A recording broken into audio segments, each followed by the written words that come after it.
বাংলার বাড়ি কবে দেওয়া হবে? অপেক্ষায় উপভোক্তারা। রাজ্য জুড়ে হাজার হাজার মানুষ এখনও বাংলার বাড়ি পাওয়ার অপেক্ষায়।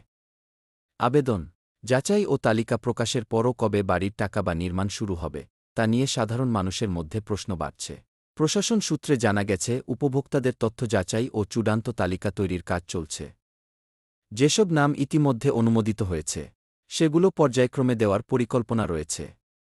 তবে নির্দিষ্ট তারিখ এখনও আনুষ্ঠানিকভাবে ঘোষণা করা হয়নি। গ্রামাঞ্চলের বহু পরিবার জানিয়েছে, বাড়ি না থাকায় তারা চরম সমস্যার মধ্যে দিন কাটাচ্ছে। বর্ষার সময় পরিস্থিতি আরও কঠিন হয়ে ওঠে। দ্রুত বাংলার বাড়ি দেওয়ার দাবি জানিয়েছেন উপভোক্তারা। প্রশাসনের পক্ষ থেকে বলা হয়েছে, প্রক্রিয়া সম্পূর্ণ হলেই দ্রুত অর্থ ছাড়া ও নির্মাণের কাজ শুরু হবে। জনগণকে গুজবে কান না দিয়ে সরকারি বিজ্ঞপ্তির ওপর নজর রাখতে অনুরোধ জানানো হয়েছে।